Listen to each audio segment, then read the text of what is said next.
budaya kita kangge dosa bangsa bengoyo sampun ngantos ilang wesra kabudayan kita terus sampai uri-uri.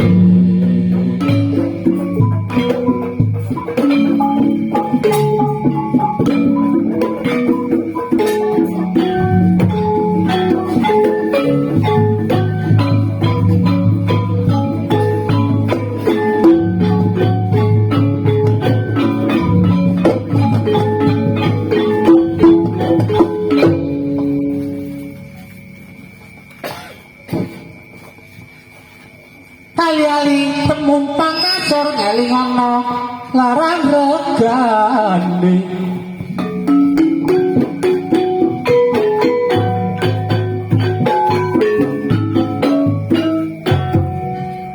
mula aja lali pahlawan sing dhuwur ngelingono perjuangane.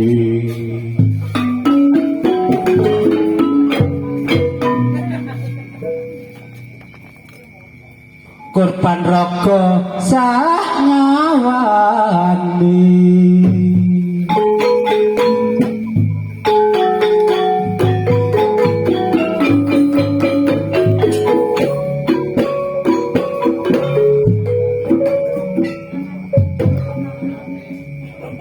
sing penting nyambut gawe kanggo makmurno uripe rakyat.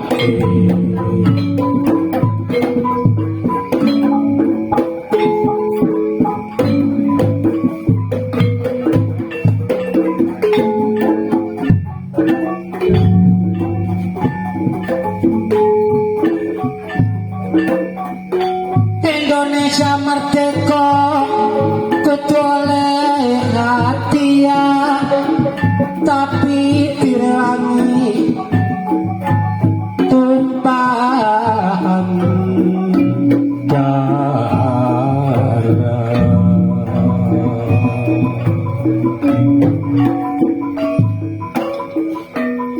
Rakyat bangkit angkat senjata kanggo ngusir para penjajah.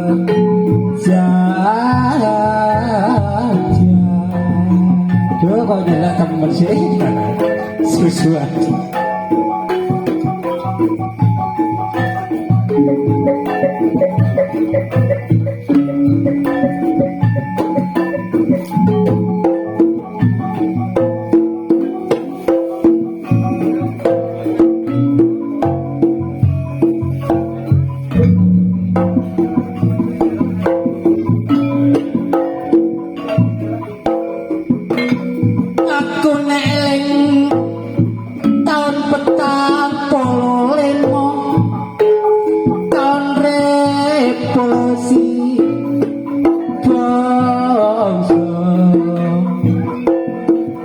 kita kita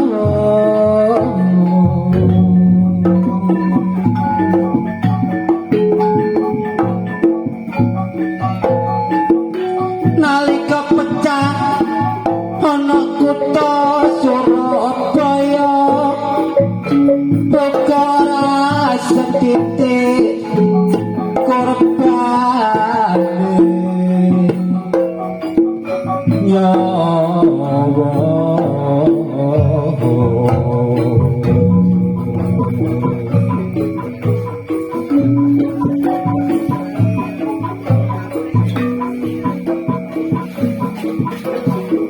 monggo ketik-ketik mawon ini soalnya sigi sampun dalu kancanipun nggih kathah monggo Pak.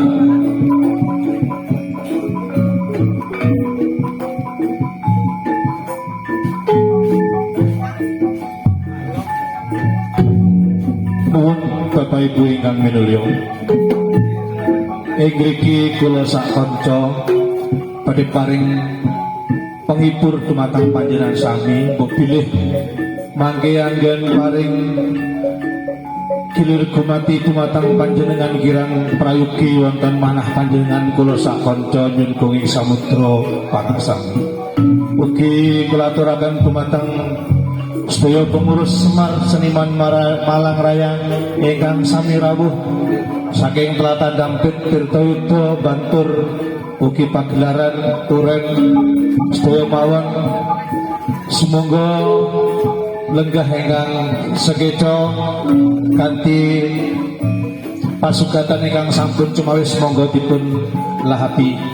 Kula ingkang wakil saking tuan rumah bilih tuan rumah paring penghormatan dhateng panjenengan sedaya Subasita Trapsila kirang prayogi wonten manah panjenengan sedaya kula atas sami wakil nyuwun pangapunten dumateng panjenengan sedaya.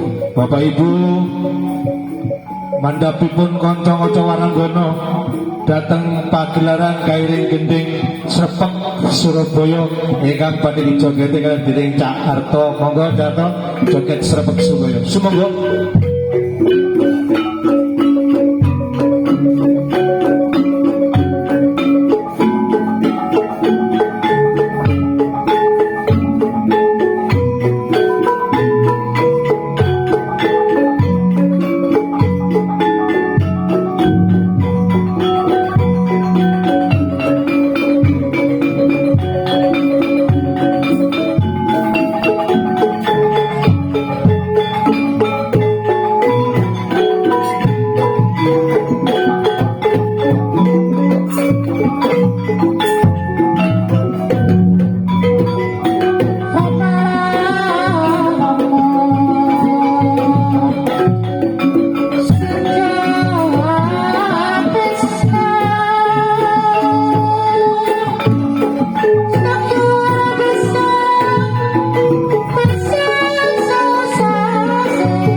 Monggo, Darto. Aturan Pak Wit, aturan monggo.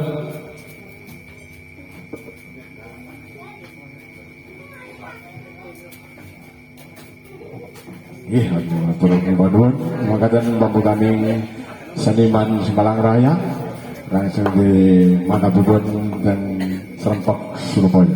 Sedang kita tanyakan, monggo kita dalam rumpian. Siapa tak baiki? Sing di sini, tuan rumah ya. Monggo, katuran neng mingit, minggat datang stasiun Baklaran. Dijogeti, monggo Pak Jiman, seperti.